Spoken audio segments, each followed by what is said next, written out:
Hi, എനിക്കിന്ന് ഈവനിങ്ങിന് സ്നാക്സായിട്ട് നല്ല അടിപൊളി കട്ട്ലേറ്റാണ് ഞാൻ ഇന്ന് ഉണ്ടാക്കിയിട്ടുള്ളത്. നല്ല ടേസ്റ്റി ആയിട്ടുള്ള ക്രിസ്പി കട്ട്ലേറ്റ്.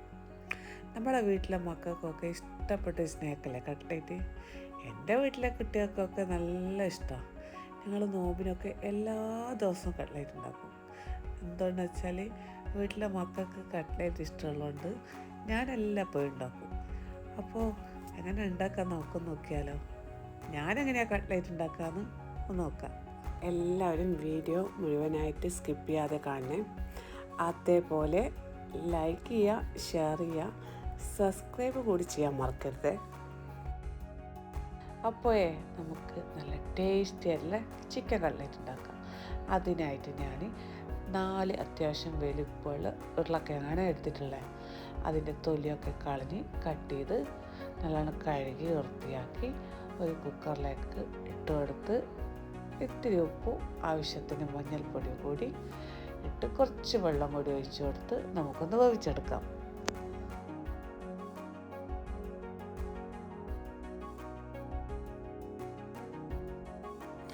പിന്നെ ഞാൻ കുറച്ച് ചിക്കൻ എടുത്തു. കഴുകി വൃത്തിയാക്കിയ ചിക്കനിലേക്ക് ഇത്തിരി മഞ്ഞൾപ്പൊടി, ഇത്തിരി കുരുമുളക് പൊടി, പിന്നെ ആവശ്യത്തിന് ഉപ്പും കൂടി ഇട്ട് ഇത്തിരി വെള്ളം കൂടി ഒഴിച്ച് നമുക്കതും കൂടി വേവിച്ചെടുക്കാം. അപ്പം വേവിച്ചെടുത്ത ചിക്കൻ അതിൻ്റെ എല്ലൊക്കെ പോക്കി ഞാനൊന്ന് മിക്സിയിലിട്ടൊന്ന് ക്രഷ് ചെയ്തെടുത്തിട്ടുണ്ട്. ചെറുതായിട്ടൊന്ന് ക്രഷ് ചെയ്താൽ മതി. പിന്നെ ഉരുളക്കിഴങ്ങ് വേവിച്ച ഉരുളക്കിഴങ്ങ് നല്ലോണം ഉടച്ചെടുത്ത് മാറ്റി വെച്ചിട്ടുണ്ട്. പിന്നെ ആവശ്യത്തിന് ഉള്ളി, ഞാൻ 4 ഉള്ളി എടുത്തിട്ടുണ്ട്. പിന്നെ അതിലേക്ക് ആവശ്യമുള്ള പച്ചമുളക്, ചെറുതായി കട്ട് ചെയ്ത് വെച്ച പച്ചമുളക്, ചെറുതായി കട്ട് ചെയ്ത് വെച്ച് ഇഞ്ചി, ചെറുതായി കട്ട് ചെയ്ത് വെച്ച് വെളുത്തുള്ളി കൂടി എടുത്തിട്ടുണ്ട്. എല്ലാം ചെറുതായിട്ട് കട്ട് ചെയ്യണേ. പിന്നെ കുറച്ച് മല്ലിയില കൂടി എടുത്തിട്ടുണ്ട്. മല്ലിയില കുറച്ച് അധികം എടുത്തിട്ടുണ്ട്. അപ്പോൾ നമുക്കിതൊക്കെ വെച്ച് കട്ട്ലേറ്റിൻ്റെ മസാല ഉണ്ടാക്കാം.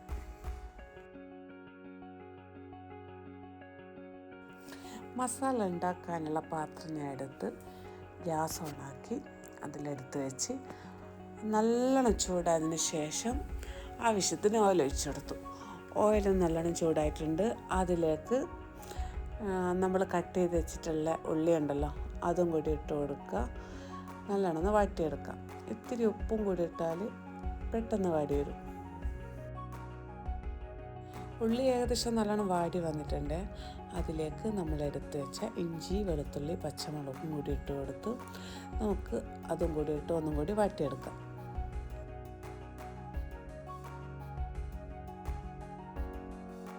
അപ്പോൾ അതിൻ്റെയൊക്കെ പച്ച സ്മെല്ലൊക്കെ മാറി നല്ലോണം വാടി വന്നിട്ടുണ്ട്. ഇനി അതിലേക്ക് നമ്മൾ എടുത്ത് വെച്ച ചിക്കനാണ് ഇട്ട് കൊടുക്കുന്നത്. ക്രഷ് ചെയ്ത് വെച്ച ചിക്കനും കൂടി ഇട്ട് കൊടുക്കാം. നല്ലോണം ഒന്ന് മിക്സ് ചെയ്യാം. പിന്നെ നമ്മളിതിലേക്ക് ഇട്ട് കൊടുക്കുന്നത് കുരുമുളക് പൊടിയാണ്. എരിവ് കൂടുതൽ വേണ്ടവർക്ക് ആവശ്യത്തിന് ഇട്ട് കൊടുക്കാം. പിന്നെ ചെറിയ മക്കളൊക്കെ കഴിക്കുന്നുണ്ടെങ്കിൽ കുറച്ചിട്ട് കൊടുത്താൽ മതി. അവർക്ക് എരിവ് അത് ഇഷ്ടപ്പെടില്ലല്ലോ. പിന്നെ കുറച്ച് ഗരം മസാല കൂടി ഇട്ട് കൊടുക്കാം. നല്ലോണം ഒന്ന് മിക്സ് ചെയ്യാം.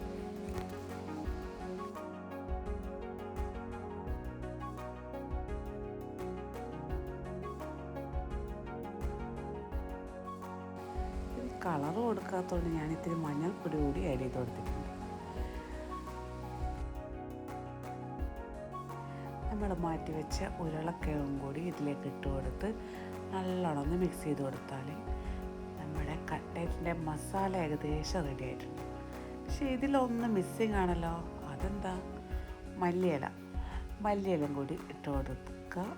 അപ്പോൾ നമ്മുടെ കട്ട്ലേറ്റിൻ്റെ മസാല റെഡി ആയിട്ടുണ്ട്. മസാല ഇനി നേരെ പൊരിക്കാൻ പറ്റത്തില്ലല്ലോ. അപ്പോൾ നമ്മൾ എന്താ ചെയ്യുക?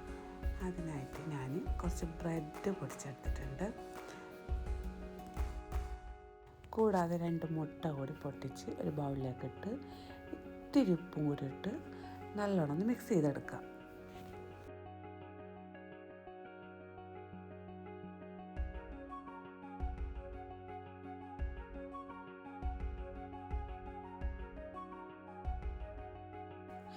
നമ്മൾ ഉണ്ടാക്കി വെച്ച കട്ട്ലേറ്റിൻ്റെ മസാല ചൂടൊക്കെ തണിഞ്ഞിട്ടുണ്ട്. ഇനി നമ്മൾ കയ്യിൽ വെച്ചൊന്ന് പരത്തിയെടുക്കുകയാണ് ചെയ്യുന്നത്. ആ കയ്യിൽ വെച്ച് നല്ലോണം ഒന്ന് പരത്തി ഷേപ്പാക്കി എടുത്തതിന് ശേഷം ആ മുട്ടയുടെ മിക്സിലേക്ക് മുക്കി അത് ഫുള്ളായിട്ട് മുക്കിയതിന് ശേഷം നമ്മൾ ബ്രെഡിൻ്റെ പൊടിയില്ലേ അതിലിട്ട് കൊടുത്ത് ഫുള്ള് ബ്രെഡിൻ്റെ പൊടി കവർ ചെയ്ത് കൊടുക്കുകയാണ് ചെയ്യുന്നത്.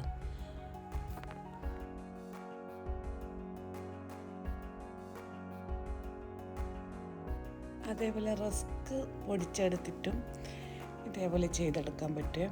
ഞാൻ പിന്നെ ബ്രെഡാണ് കയ്യിലുള്ളത്, അതുകൊണ്ട് ബ്രെഡ് പൊടിച്ചെടുത്തിട്ടാണ് ഇതിൻ്റെ കോട്ടിങ് ചെയ്തിട്ടുള്ളത്. അപ്പോൾ നമ്മുടെ കട്ട്ലേറ്റൊക്കെ ഏകദേശം റെഡി ആയിട്ടുണ്ട്. ഇനി നമ്മളിത് പൊരിച്ചെടുക്കുകയാണ് ചെയ്യുന്നത്.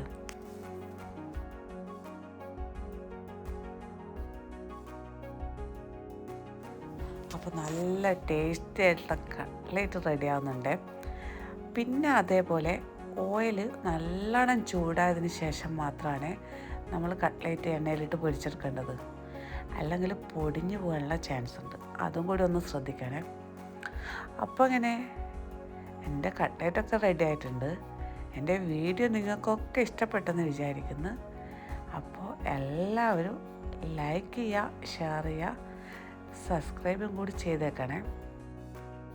അപ്പോൾ താങ്ക് യു ഫോർ വാച്ചിങ് എൻ്റെ വ്ളോഗ്. Thank you.